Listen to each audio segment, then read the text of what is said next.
윤석열 대통령에 대한 수사와 탄핵 심판 관련해서 법적 쟁점들 짚어보겠습니다. 헌법학자인 서강대 법학전문대학원 임지봉 교수와 함께하겠습니다. 어서 오세요. 안녕하세요. 네. 여러 가지 좀 여쭤봐야 될 것 같은데요. 일단 공수처가 어제 이제 윤석열 대통령에 대한 체포영장 시한이 끝나면서 영장을 재청구를 했습니다. 이건 뭐 발부가 될 거다 이렇게 보세요. 어떻습니까? 그렇습니다. 똑같은 체포영장에 대해서 기한 연장만 한 걸로 알고 있습니다. 그렇기 때문에 그 중간에 만약에 커다란 사정 변경이 생겼다면 뭐 발부 안 될 수도 있는데 사정 변경이 없잖아요. 오히려 체포해야 될 이유는 더 강화되지 않았나요? 응하지 않고 있으니까. 출석 요구를 2회 이상 거부한 정도가 아니라 집행하러 갔는데 나타나지도 않고 경호처 직원들을 병풍 삼아서 숨었잖아요. 저는 오히려 구속영장 청구해도 될 것 같은데요. 왜냐하면 구속영장은 발부 기준이 체포영장보다는 좀 더 강합니다. 그러니까 체포영장 발부 요건인 그 범죄를 범했다고 의심할 만한 상당한 이유가 있고, 그 다음에 범죄 혐의의 중대성이 있어야 돼요. 근데 이게 내란죄이기 때문에 중대성이 있는 거고, 그 다음에 도망 및 증거인멸의 우려가 있어야 돼요. 계속 부인하고 있기 때문에 윤 대통령이 범행을 이제 부인을 할 경우 계속 부인만 하면 그게 이제 증거인멸의 우려가 있다고 법원은 봅니다. 그 다음에 도망할 우려 있죠. 숨어 있잖아요, 지금. 그러면은 공수처에서 뭐 구속영장, 지금 교수님 말씀대로 뭐 구속영장을 청구하는 방법도 있었을 텐데 그렇게 하지 않고 체포영장을 재청구하는 방식으로 갔습니다. 그게 더 낫다고 봤을까요? 어떻습니까? 더 안전하다고 봤겠죠. 안전하다? 왜냐하면 지금 아까도 말씀드린 것처럼 큰 사정 변경이 없는데 앞에서 똑같은 사정 하에서 체포영장 발부해 줬으니까 기한 연장은 해줄 거라고 보는 거죠. 제일 안전한 거죠. 근데 사실은 제가 보기에는 전번에 윤 대통령이 체포영장 집행에 불응하는 모습을 보였기 때문에 지금 정도는 이제 구속영장을 신청해도 저는 충분히 발부받을 수 있다고 생각하는데 이 공수처가 참 여러모로 너무 소극적인 것 같아요. 뒤에 많은 국민들이 지금 지원해주고 있는데 그걸 모르나요? 왜 저렇게 소극적이죠? 그러니까 교수님 보시기에는 구속영장을 청구를 해도 법원에서는 충분히 사유가 된다고 판단을 했을 텐데 그럼요. 체포영장 발부가 일단은 더 안전하다고 생각을 했기 때문에 이 방식을 택했을 걸로 보신다. 그렇습니다. 이렇게 생각을 하시는 거네요. 그렇습니다. 지금 공수처 이제 답답하다는 말씀을 하셨는데 어제 이제 갑자기 경찰에 체포영장 집행을 일임하겠다라고 했는데 경찰청에서는 법률적으로 논란이 있다라고 얘기를 했습니다. 어떤 부분을 지적을 한 걸까요? 지금 1차적으로 발부받았던 영장은 체포영장하고 수색영장이죠. 체포영장에 관해서는 형사소송법 200조 6이 검사가 체포영장을 지휘하고 집행은 경찰이 한다라고 돼 있어요. 수색영장에 관해서는 형소법 115조가 검사가 수색영장 집행을 지휘하고 집행은 경찰이 한다라고 돼 있어요. 그리고 공수처법은 공수처법에 없는 사항들에 대해서는 형사소송법을 준용하게 하고 있고요. 그래서 공수처에서는 아마 체포 또 수색영장과 관련해서 이제 그 집행에 있어서는 우리가 지휘를 할 테니 집행은 경찰이 해라. 이렇게 그 조항에 근거해서 그렇게 뭐 지시 비슷하게 한 것 같아요. 그런데 사전에 경찰하고 아무런 상의도 없이 그렇게 한 거는 공수처가 그것도 정말 잘못한 거예요. 그런데 그 조문 자체도 그 후에 몇 년 전에 수사권 조정 때문에 지금 거의 사문화된 조항이거든요. 왜냐하면 수사권 조정으로 검사가 원래는 모든 경찰의 수사에 대해서 지휘권을 가지고 있었어요. 그런데 수사 지휘권이 없어지고 경찰에게 수사에 대한 1차 종결권이 주어진 게 검경수사권 조정의 핵심이거든요. 수사에 대한 지휘권이 없어졌기 때문에 영장에 관한 지휘권도 사문화돼 있었던 거죠. 그런데 법조문은 남아 있었어요. 그런데 거의 사문화된 이 법조문을 근거로 경찰에게 지금 협조하고 지원하려고 와 있는 경찰에게 지시를 내리듯이 그렇게 하니까 경찰이 좀 기분이 나빴겠죠. 그래가지고 약간 반발하는 모습을 보였는데 그런데 저는 그 공수처의 그러한 집행위임과 관련한 건 이제 더 이상 거론 안 했으면 좋겠어요. 왜냐? 공수처가 계속 영장 집행을 하고 경찰은 지원하기로 했잖아요. 네. 예. 어제 이제 그렇게 합의를 한 거죠, 다시. 그러면 됐어요. 네. 그 전에 거를 자꾸 끄집어내서 공수처를 지금 더 이상 비난 안 했으면 좋겠어요. 지금 공수처도 지금 얼마나 어깨가 무거운데 좀 이제는 제대로 해보려고 하는데 우리가 그 과거에 그런 걸 자꾸 들춰서 되겠습니까? 아니 사실 근본적인 얘기는 저희가 앞서서도 잠깐 얘기를 했지만 체포영장 집행에 응하지 않고 있는 게 근본적으로 문제인 거잖아요. 그렇죠. 네. 네. 그러니까 어제 뭐 공조수사본부 체제에서 다시 공수처와 경찰이 협의를 해서 집행을 하겠다고 지금 한 상황이니 그렇습니다. 할 수 있도록 지금 힘을 줘야 된다. 그렇게 말씀을 하시는 겁니까? 그렇습니다. 그리고 사실은 경찰이 공수처에 처음 이제 영장 집행을 위임한다 그랬을 때 약간 법리적인 검토가 필요하다고 한 건 잘한 거라고 생각해요, 저는. 왜냐하면 지금도 사실은 전번에 1차 영장 집행에서도 윤 대통령 측에서는 지금 공수처가 영장 집행을 해야 되는데 왜 경찰이 집행에 가담하느냐. 지원을 온 것만으로도 문제 위법하다. 삼았죠. 예. 예. 그런데 공수처법에 보면 공수처는 이제 경찰 등으로부터 지원, 협조를 받을 수 있거든요. 그 법적 근거가 있는 거예요. 그래서 하는데도 불구하고 윤 대통령 측에서는 그걸 문제 삼았다고요. 그래서 저도 어떤 언론 대표에서 그런 말을 한 적이 있어요. 그러니까 공수처가 안 나가고 경찰만 나가면 문제다. 그렇지만 공수처 수사관들하고 다 영장 집행을 위해서 나가고 협조 지원 차원에서 경찰이 같이 가는 것은 공수처법에도 근거가 있기 때문에 전혀 문제될 게 없다라고 했고 만약에 어제 공수처에 처음에 뜻대로 만약에 집행에 관해서 다 이름해버리고 경찰만 영장 집행하러 나갔다? 그래 되면 그것 가지고 또 문제 삼겠죠. 공수처가 집행해야 되는데 왜 경찰이 집행했냐고. 그러니까 이미 문제 삼고 있습니다, 이미. 예. 네. 아니 그런데 네. 이제 공수처하고 경찰이 같이 하기로 했잖아요. 그럼 문제 될 게 없어요, 다시. 예. 어쨌든 이 법적인 논란의 소지를 없애고 다시 협조를 해서 하는 게 이게 맞는 그렇습니다. 방식이다. 그렇습니다. 네. 괜히 뭐 공격이나 뭐 반발할 수 있는 빌미를 주는 건 좋지 않다. 이렇게 보시는 거네요. 왜냐하면 네. 빌미거리도 안 되는 거를 가지고 법조문을 왜곡하게 해석해가지고 빌미거리를 만드는 저런 사람들한테 빌미거리가 될 수 있는 먹이를 던져줄 필요는 없잖아요. 이번에 보니까 경찰은 재집행을 할 경우에는 반드시 하겠다라는 생각을 하고 있는 것 같습니다. 네. 그래서 뭐 집행을 막아설 경우에는 체포를 하겠다라고까지 얘기를 하고 있습니다. 특수공무집행 방해가 된다 이렇게 보는 거죠. 당연하죠. 예. 특수공무집행방해 형법에 규정되어 있습니다.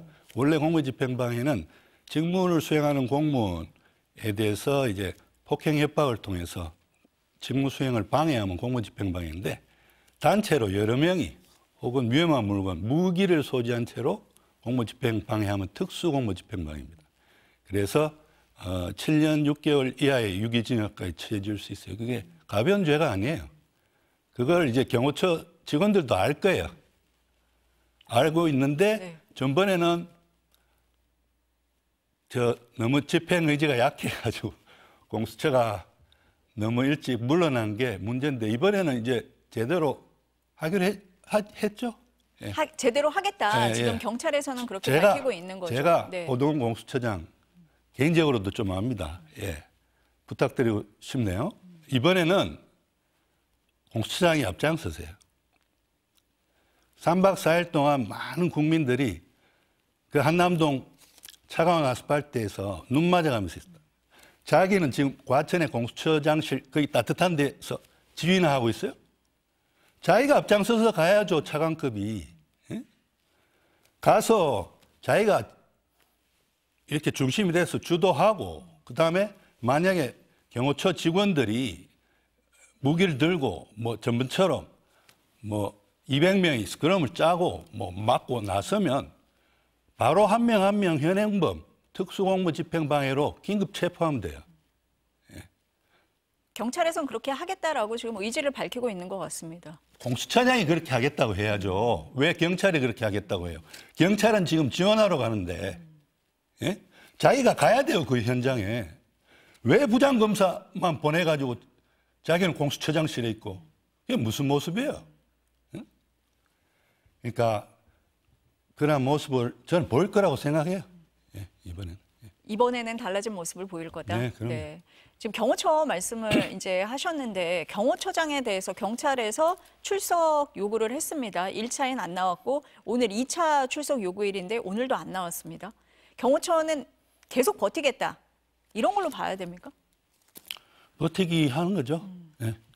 버티기 하는 거죠. 그러니까 사실은 2차 소환 요구에 응하지 않았고 또 그때 공수처장이 언론에 영상에도 나왔잖아요. 찍혔잖아요. 거기 정당한 영장 집행을 공수처 직원 등이 방해하고 있는데 거기 영상에도 나오잖아요. 네. 지시하고 있는 것 같은. 경호처장이 본인의 입장을 영상으로 보여준 걸 특수공무 집행 말씀하신 거죠? 방해에 피의자로 입건돼 가지고 2차에 걸쳐서 소환도 이루어진 거예요. 그렇기 때문에 지금 처장하고 차장까지 아마 그런 걸로 알고 있는데 네. 그분들에 대해서는 체포영장을 발부받아서 가도 돼요. 네. 그 다음에 다른 이제 소환 요구를 하지 않은 다른 경호처 직원들의 경우도 만약에 2차 영장 집행에 갔을 때 저번처럼 그렇게 이제 무기를 휴대하고 여러 명이 스크럼을 짜면서 영장 집행을 방해하고 났으면 특수공무집행방해 현행범입니다. 현행범은 바로 그 자리에서 긴급 체포할 수 있어요. 영장은 사후에 청구하면 됩니다. 아니 지금 교수님 말씀을 이렇게 들어보면은 정당한 법 집행이 이루어지도록 하면 되는 건데 지금 막고 있으면서 모든 게 문제가 생기는 그런 상황 아니겠습니까? 그러니까요. 그런데 이렇게 소극적으로 영장 집행에 공수처가 응하고 있는 그러한 마음의 한 이면에는 그런 게 있는 것 같아요. 그래도 현직 대통령인데. 근데 공수처는 제발 우리 헌법 11조 1항을 다시 봤으면 좋겠어요. 모든 국민은 법 앞에 평등하다.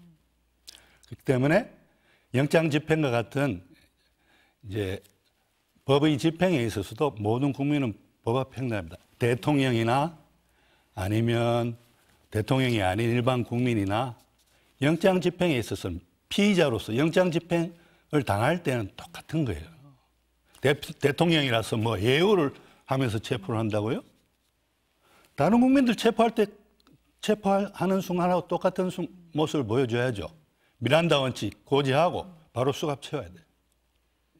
법대로 하면 된다라는 그럼요. 말씀이신 거네요. 법대로. 네. 아니 이렇게 혼란스러운 그러한 시기일수록 더더욱 헌법과 법률이 정한 절차에 따라서 모든 것을 해나가야 이 혼란을 극복할 수 있습니다. 그리고 사실은 모든 이러한 헌법은요, 이러한 상황을 다 예견하고 있어요. 그래서 이럴 때 어떤 절차를 밟으라고 답이 다 헌법이나 법률 속에 있다고요. 헌법이나 법률을 유심히 보지 않고 자꾸 정략적으로 이걸 해결하려고 그러니까 문제가 더 꼬이는 거예요. 대통령도 내란죄를 범했기 때문에 지금 수사를 받고 체포영장까지 발부된 거예요. 내란죄가 아닌 다른 죄를 범했으면, 외환죄도 그렇지만 다른 죄들을 범했으면 수사 못해요. 체포영장 발부 안 돼요. 그런 상황을 생각을 해야 되는데 지금 무조건 그런 막고 있는 상황에서는 거다. 윤석열 네. 대통령은 피해자 윤석열이지 영장 집행과 관련해서는 대통령 윤석열이 아니라고요. 머릿속에서 제발 대통령이란 글자를 지우세요. 피해자, 다른 국민하고 똑같은 영장 집행을 해야 될 영장 집행의 당사자, 대상자인 피해자 윤석열이라고요. 그런 생각을 가지고 집행하십시오. 지금 이제 경호처가 계속 맡고 있는 거에 대한 논란 얘기를 하면서 최성목 권한대행 얘기가 나와요. 저희가 앞서서 이제 정치 마스에서도 이제 두 패널이 출연을 하셨는데 최성목 권한대행이 그럼 경호처에 지휘를 할 수 있느냐 없느냐를 가지고 조금 생각이 다르셨습니다. 네. 어떻습니까? 그리고 무엇보다도 지금 경호처에 대한 지휘권이 누구에게 있죠? 법에 의해서. 원래는 대통령 비서실장에게 있었어요. 경호처라는 게 대통령 비서실 소속이었다. 그런데 윤 대통령 들어와가지고 경호처의 지휘를 격상시키나 하면서 직제 규정을 개편해가지고 경호처를 대통령 직속직으로 격상시켰어요. 그러면 경호처에 대한 지휘권은 누구에게 있습니까? 대통령에게 있는데 윤 대통령이 지금 탄핵 소추돼 가지고 권한 행사가 정지됐기 때문에 대통령 권한 대행인 최 부총리에게 있다고요. 경호처에 대한 지휘권이.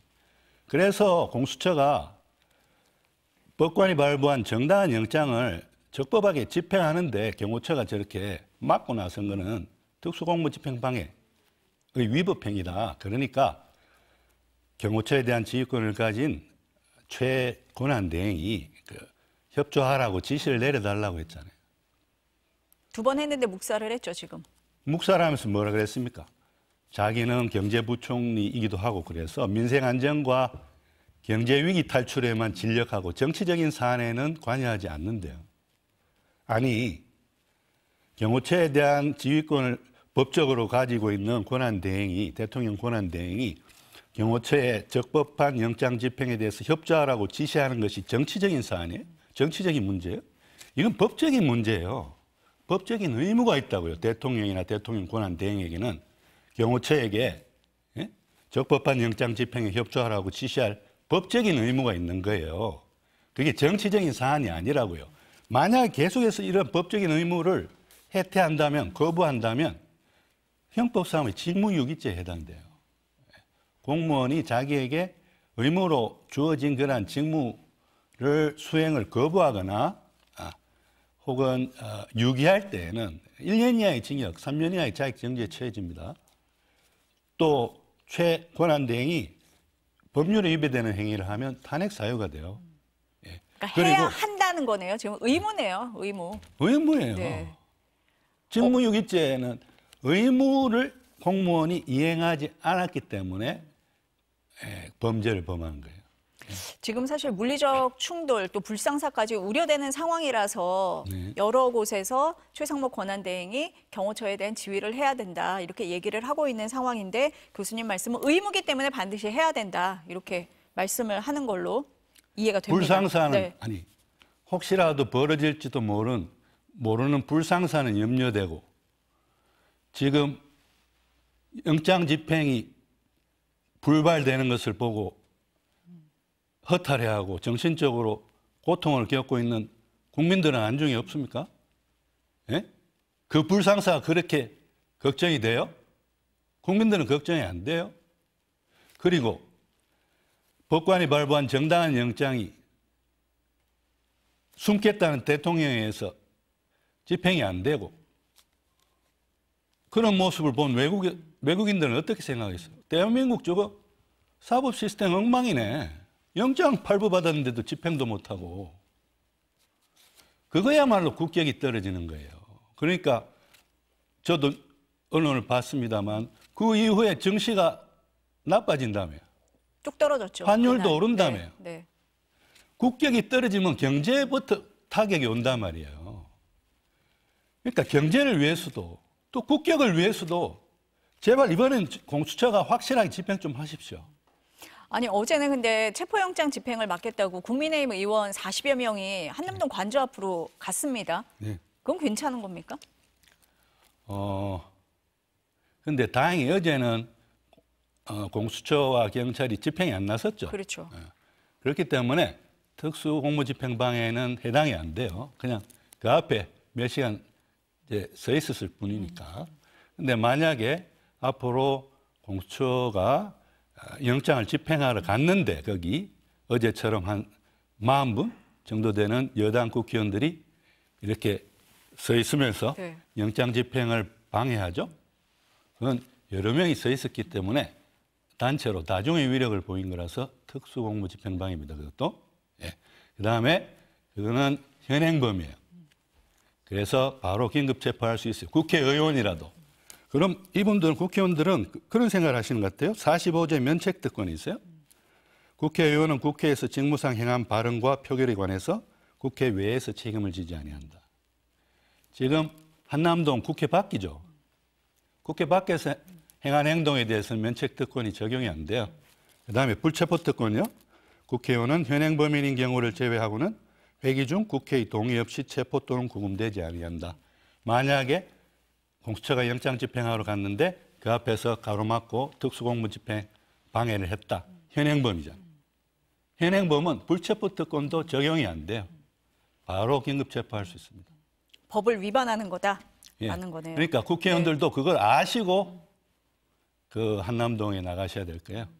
알면서도 나가는 게 알면서도 아닐까. 나가시면 네, 그건 네. 자신의 선택이에요. 네. 그런 네, 게 체포되실 아닐까라는 겁니다. 생각이 들기는 합니다. 수갑 네. 차실 거예요. 네. 예. 그 수사 외에 지금 이제 탄핵 심판도 진행이 되고 있는데 그 국회 탄핵소추단이 내란죄를 제외한다고 했던 부분이요.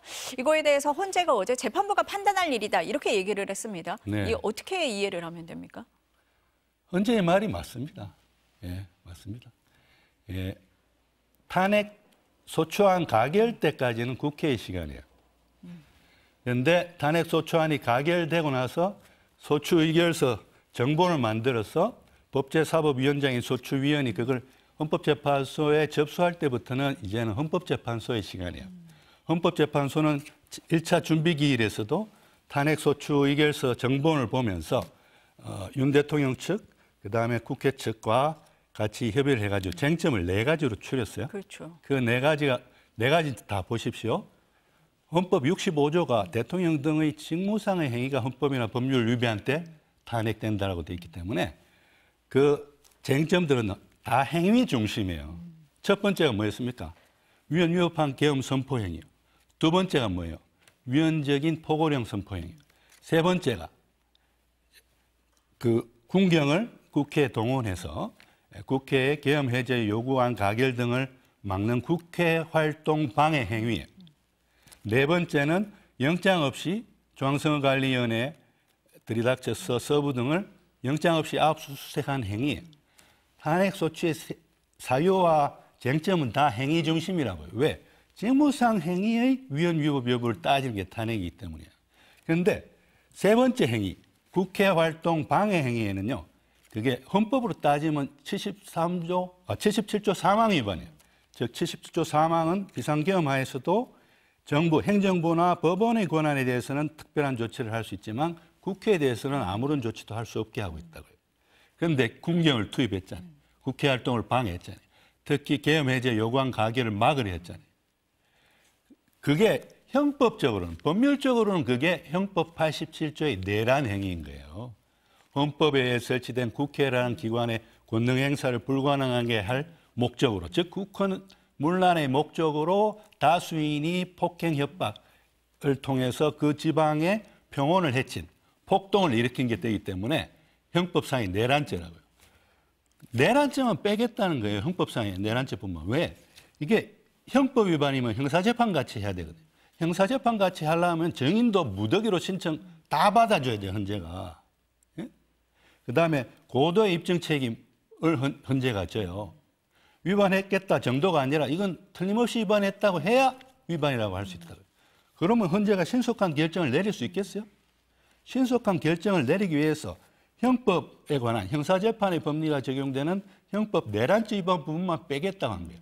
그렇지만 아직까지 여전히 국회활동 방해라는 세 번째 탄핵 사유는 남아있고 그 밑에 헌법 77조 4망 위반이라는 위헌 판단 부분은 남아있단 말이에요. 그게 뭐가 잘못된 거예요? 그리고 박근혜 대통령 때도 처음에는 탄핵소추 의결서를 보고 양측이 모인돼서 헌법재판소가 5개의 쟁점을 정리해요. 그 5번째 쟁점이 뭐냐면 박근혜 대통령이 결국은 제3자 뇌물수수죄를 범한 거다. 최성원 씨가 운영하는 미르재단에 이재용 씨 등이 출연금을 주게 한 거니까 제3자에게 가는 뇌물을 준 걸로 제3자 뇌물죄 등의 뇌물수수 형사법 위반이 5번째 쟁점이었어요. 그런데 그게 나중에 변론기를 거치면서 빠져요. 5번째 것만. 4개로 줄어들어요. 5번째, 그 뇌물수수 등은 첫 번째, 두 번째 탄핵 사유에 포함시키는 걸로 합의를 본 거예요. 첫 번째가 뭐냐? 최서원 씨 등의 국정농단 개입. 두 번째가 뭐냐? 대통령의 권한 남용이에요. 그러니까 뇌물죄, 제3자 뇌물죄도 그 카테고리에 넣을 수 있다는 거예요. 그래서 함께 판단한 거고 나중에는 형법 위반은 빼버리고 그냥 공익 실현 의무라는 헌법상 의무 위반으로만 보고 탄핵했어요. 이렇게 헌법 위반으로만 봐도 탄핵 사유가 차고 넘치는데 왜 윤 대통령 측에서 원하는 대로 탄핵 심리가 지연될 수 있는 형사법 위반을 왜 따져야 합니까? 그리고 전번에 그래서 뇌물수수 등의 형사법 위반은 빼자고 한 소추위원이 누구냐? 지금 왜 형법에 내란죄를 뺐느냐고 국회에서 재의결해야 된다고 주장하고 있는 권성동 의원이에요. 정말 아이러니 아닙니까? 다른 분은 몰라도 그분은 그런 말씀하시면 안 됩니다. 진짜. 교수님 말씀대로라면 뭐 사실관계 달라지는 거 하나 없고 헌재에서 탄핵 심판은 그냥 절차대로 진행이 될 거다 이렇게 이해를 하겠습니다. 그렇습니다. 네, 오늘 말씀 여기까지 듣겠습니다. 감사합니다. 감사합니다.